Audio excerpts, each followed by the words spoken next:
Vendredi 1er septembre 2023, bonsoir et bienvenue dans ce 19h45 de la télévision Labari. La politisation à outrance de l'administration publique a favorisé dans notre pays la surfacturation des marchés publics qui sont les bénéficiaires de ces facturations. Dans quelles conditions ces marchés sont-ils octroyés et à quelle fin? C'est à toutes ces questions que tente de répondre cette enquête de la rédaction de la radio et télévision Labari à travers Ismaël Moumouni Moussa, enquête que je vous propose de suivre, dont je vous propose de suivre un extrait avant de retrouver l'intégralité en fin de journal. C'est avec Ismaël Moumouni Moussa. «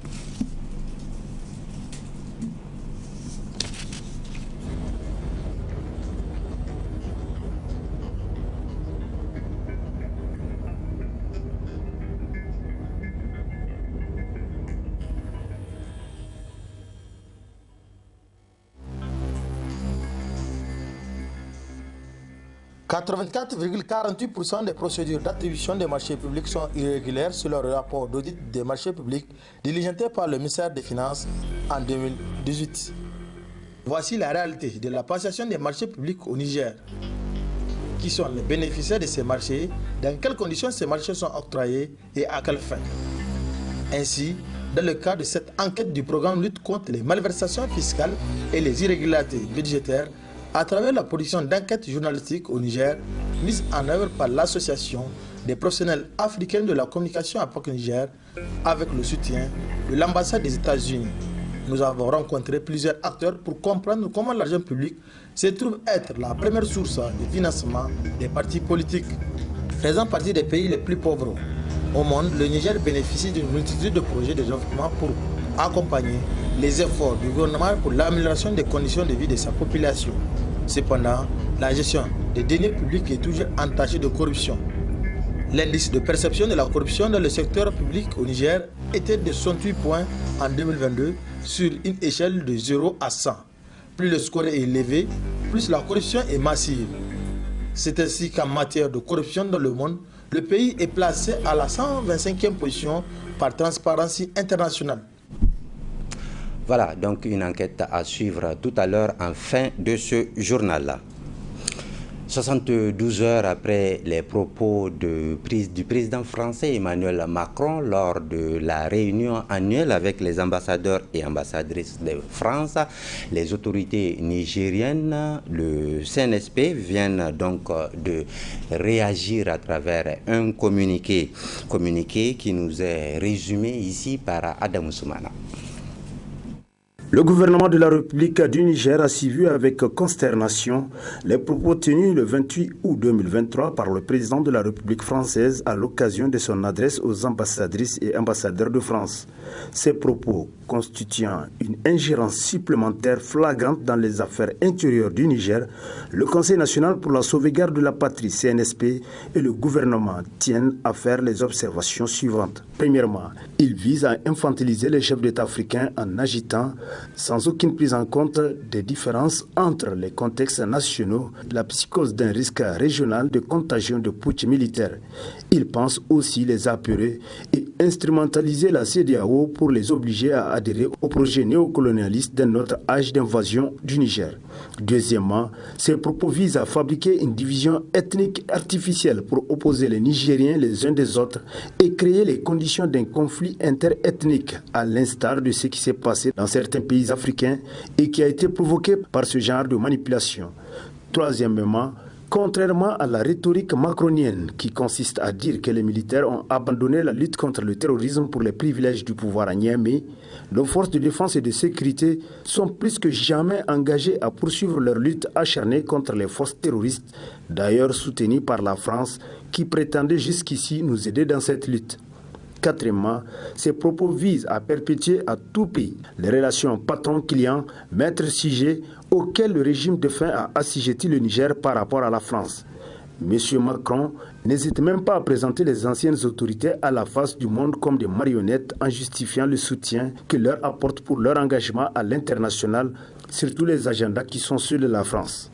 Cet aveu prouve, si besoin est, que le régime défunt était bien au service d'agendas étrangers au détriment des intérêts du Niger. Ni les Africains, ni le peuple nigérien, ni même le peuple français ne sont dupes.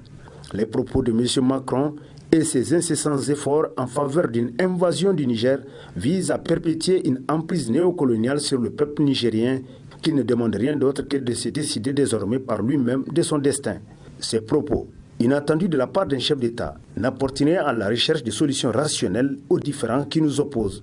Le CNSP et le gouvernement de la République du Niger réitèrent que ces différends ne portent ni sur les rapports entre nos deux peuples, ni sur les individus, mais sur la pertinence de la présence militaire française au Niger et l'établissement de relations respectueuses et mutuelles bénéfiques dont les autorités nigériennes, soutenues par le peuple, ont fait un principe désormais cardinal de leurs relations internationales.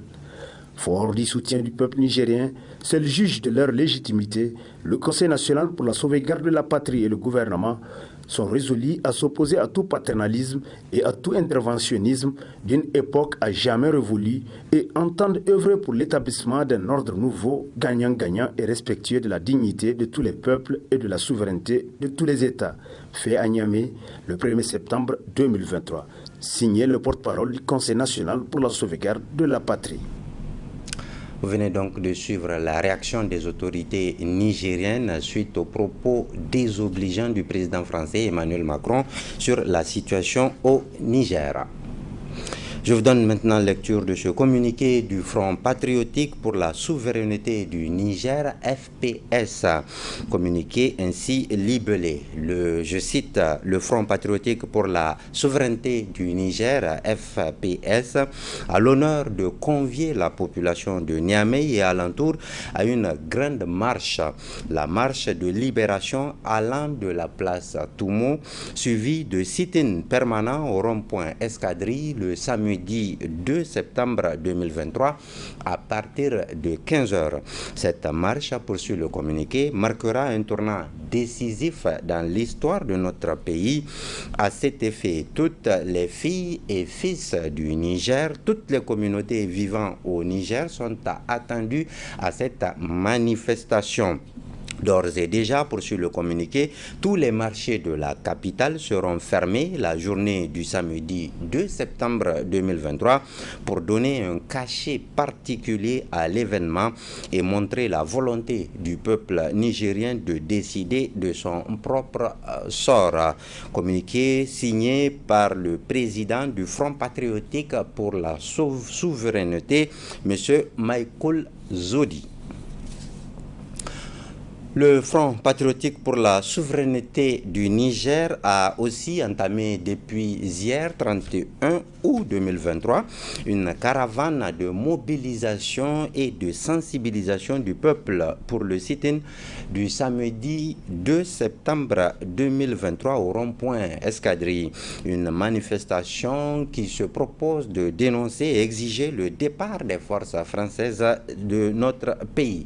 Hamza Sakou et Nasser Seydou pour le reportage. Encourager le Conseil national pour la sauvegarde de la patrie dans sa mission de conduire le Niger vers sa souveraineté et dire non aux bases militaires étrangères ainsi que la France-Afrique en général.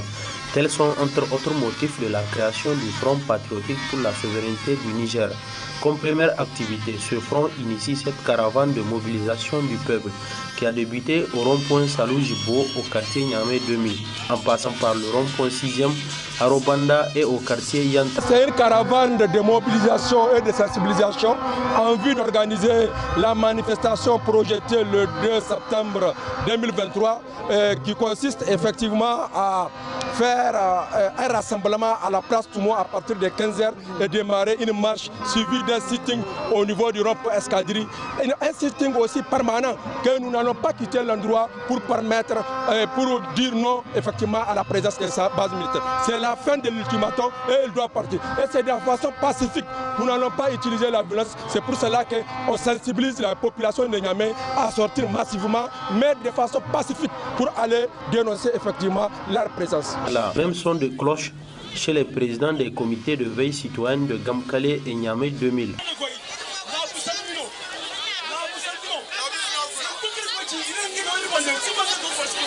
Girbay gwarai si irse. Kaniyan si irse alborga way borga irma kaygate nyafo baba fo. Anasara kanenga isidirir kwara. Irga fatta charbande irmi garay. Tous les Nigériens sont attendus ce samedi 2 septembre à la place Toumo pour converger vers le rond-point Escadrille afin d'exiger le départ de la force Barkhane du Niger. Voilà donc des Nigériens mobilisés et déterminés plus que jamais à défendre la patrie et la souveraineté de notre pays. Les membres du mouvement international pour la construction des identités collectives de diaspora et société civile africaine étaient face à la presse ce vendredi matin. Dans la déclaration publiée à cette occasion, les membres de ces structures disent porter leur soutien ferme et inconditionnel au Conseil national pour la sauvegarde de la patrie CNSP. Résumé de Nafissatou Yahya et Chebou Kissou. C'est pour apporter leur soutien inconditionnel au Conseil national pour la sauvegarde de la patrie CNSP que les membres du mouvement international pour la construction des identités collectives de diaspora et des sociétés civiles africaines, MICIC Niger, font cette déclaration. Nous, membres du mouvement international pour la construction des identités collectives des diasporas et des sociétés civiles africaines, MICIC Niger, sommes sortis ce jour vendredi 1er septembre 2023 dans le cadre de nous lancer dans la logique du peuple nigérien et contribuer ainsi dans la lutte pour la souveraineté de notre pays, le Niger.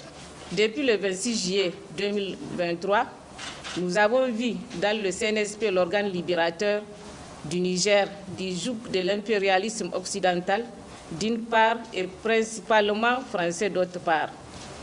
C'est dans cette lancée que nous, membres du MICIC Niger, réaffirmons notre soutien total au CNSP, retirons notre exigence du retrait définitif des bases d'occupation française du territoire du Niger, invitons les CNSP à réguler les prix des denrées de première nécessité. Invitons les CNSP à entreprendre toutes les dispositions utiles pour éradiquer le terrorisme de notre territoire. Demandons au CNSP d'asseoir une synergie d'action avec les pays frères du Mali et du Burkina Faso. Enfin, les membres du mouvement international pour la construction des identités collectives de diaspora et des sociétés civiles africaines invitent le CNSP à prendre des dispositions pour éradiquer la corruption et les détournements au Niger. Allons maintenant à Zender, la cité du Damagaram, pour découvrir la maroquinerie, un art qui se transmet de père en fils dans cette contrée du Niger. C'est avec nos confrères du studio Kalango.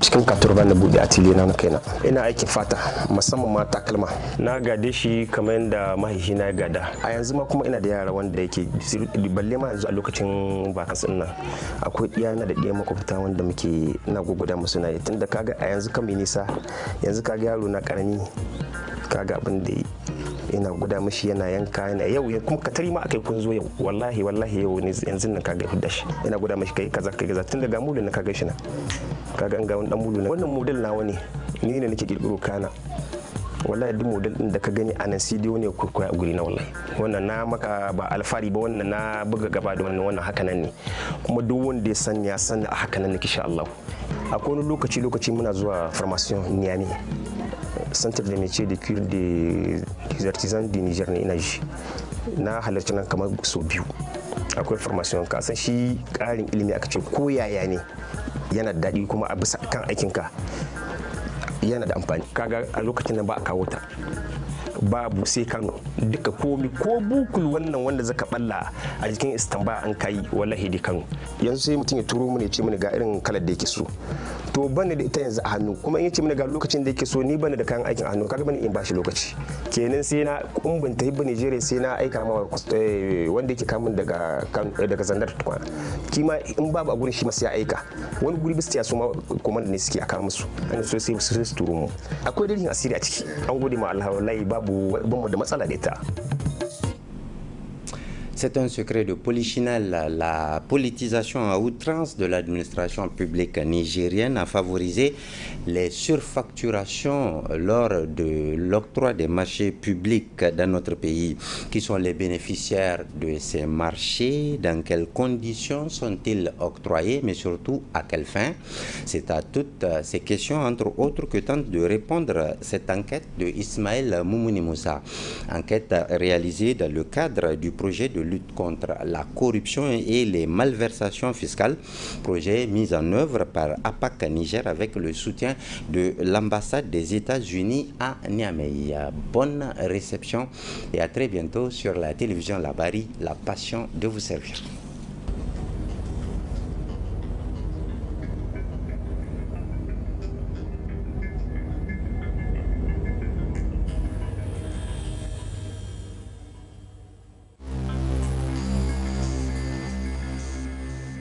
« 84,48% des procédures d'attribution des marchés publics sont irrégulières sur le rapport d'audit des marchés publics diligenté par le ministère des Finances en 2018.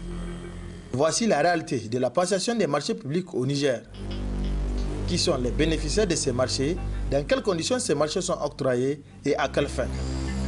Ainsi, dans le cadre de cette enquête du programme lutte contre les malversations fiscales et les irrégularités budgétaires, à travers la production d'enquêtes journalistiques au Niger, mise en œuvre par l'Association des professionnels africains de la communication APAC Niger, avec le soutien de l'ambassade des États-Unis.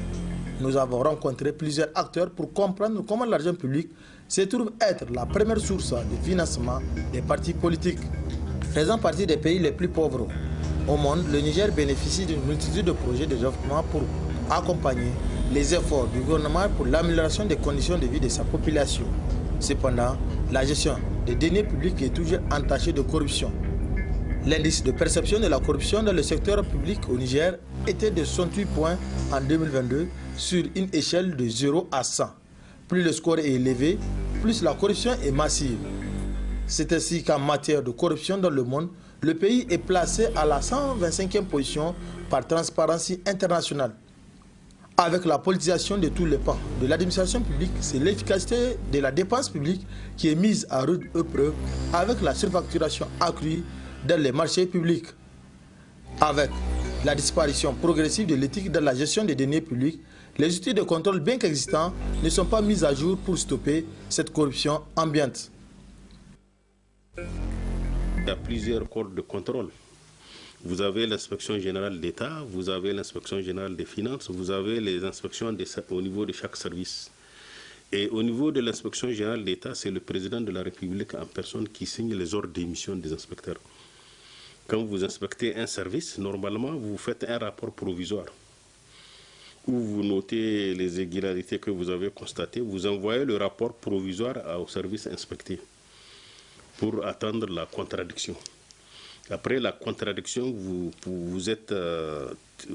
pouvez accepter certains arguments développés par les services inspectés ou les rejeter. Toujours est-il, même si vous n'êtes pas d'accord, vous êtes tenu de joindre à votre rapport la contradiction produite par le service inspecté. Et vous envoyez la synthèse du rapport au président de la République qui a demandé l'enquête. Maintenant, l'opportunité de poursuite, elle est réservée au président de la République en ce qui concerne l'inspection générale de l'État. En ce qui concerne l'inspection générale des finances, c'est presque la même procédure. Les citoyens sont désormais abonnés aux irrégularités en atteste des matelas une place acquis à 416 400 francs l'unité et des bols à café achetés à 10 080 francs l'unité par le ministère de la Santé publique dans le rapport général public 2021 de la plus haute juridiction de contrôle des finances publiques, à savoir la Cour des comptes. La corruption s'enracine dans la gestion des deniers publics. Malgré la création d'une institution de régulation des marchés publics, la surfacturation est devenue le timbre vocal du processus de passation des marchés publics. Parce que dans les marchés qui sont passés par entente directe, dans les appels d'offres restreints, c'est dans ces procédures généralement qu'on constate des cas de surfacturation. Et là, à mon avis, la meilleure façon d'arrêter, n'est-ce pas, cette dérive, c'est vraiment de sanctionner les personnes responsables du marché qui acceptent ces genres de prix exagérément élevés. Parce que on dit c'est un marché négocié par entente directe. On négocie sur quoi? On négocie sur la qualité, on négocie sur le prix, on négocie sur les délais de livraison. La négociation porte sur ces 3 points. Donc si aujourd'hui dans un dossier des marchés passés par entente directe, on se rend compte qu'il y a une surfacturation, rien ne saurait justifier ce prix, il est exagérément élevé. La seule responsable, c'est le représentant de l'autorité qui a accepté, parce que ça a été négocié sous sa responsabilité. Ces 10 dernières années, au Niger, la surfacturation est érigée en norme malgré sa détection tout au long du processus de passation des marchés, et pourtant, c'est un délit depuis un certain moment. C'est une infraction, et depuis l'abonnement du décret de 2022 portant code des marchés publics, qui est puni d'une peine d'amende, donc comprise entre 1 million et 100 millions, et d'une suspension à la participation au marché public qui peut aller de 1 à 5 ans. Alors, sinon, pendant longtemps, avant l'avènement de ce décret-là, la surfacturation n'était pas une infraction à la loi pénale puisque le législateur n'en a pas décidé ainsi. Les irrégularités de la passation des marchés sont connues de tous, puisque la presse et la société civile fouillent et investiguent afin de dénoncer, mais ce n'est pas une chose facile, avec la présence de la politique dans tous les secteurs de l'administration. Les opérateurs économiques sont de plus en plus puissants, vu leur apport financier dans la vie de leur formation politique. Leur dénonciation est souvent très risquée pour les lanceurs d'alerte et journalistes. Au cours d'une enquête, et nous avons découvert qu'il y a eu surfacturation, qu'il y a eu des sociétés offshore qui ont été créées dans les îles Vierges britanniques, et à partir de là, nous avons commencé à faire notre travail d'investigation. Nous avons abouti au dossier du ministère de la Défense, puisque c'est de ça qu'il s'agit. Nous avons trouvé des commerçants, il y en a plusieurs. Mais nous avons trouvé un commerçant, un trafiquant d'armes, du nom de Aboubakar Massi, dit Petit Boubé, qui a fait de la surfacturation avec d'autres commerçants aussi, et qui sont nommément cités dans ce rapport et aussi dans nos investigations. Mais en tant que ce commerçant, il finance les partis politiques. Alors, il nous a menacés de mort. Beaucoup de marchés dans lesquels vraiment il y a des surfacturations, des choses très graves qui se passent, et malheureusement, ce sont également des opérateurs économiques qui sont proches du système, qui sont généralement cités. Toujours quand on parle de surfacturation et qu'il y a des malversations, quand vous regardez un peu, ce sont des gens qui ont plus ou moins une certaine connexion avec le régime en place, une certaine connexion avec le système ou une certaine connexion avec certaines formations politiques. Les irrégularités dans le financement des partis politiques relevées par la Cour des comptes a conduit l'État à suspendre les subventions, et cela depuis 2016. Donc, les principaux bailleurs de fonds des partis demeurent leurs militants, et ces mêmes militants sont soit des agents de l'État ou des opérateurs économiques, surtout prestataires des marchés publics. Quand vous êtes militant du PNDS Taraya, on vous demande de contribuer. Et c'est à vous de décider de la contribution que vous allez donner pour le parti. Souvenez-vous que nous avons quand même fait 20 ans à l'opposition. Comment le parti vivait? C'est le militant, quel que soit le marché qu'il va avoir, c'est lui-même qui va décider de la contribution. Comme je vous ai dit, il y a des contributions ordinaires qui sont données.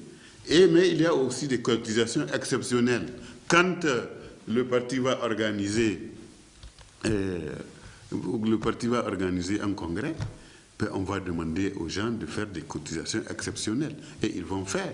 Et bien sûr, le niveau des cotisations dépend maintenant de la capacité de chacun des militants. Il y a, comme vous dites, des opérateurs économiques.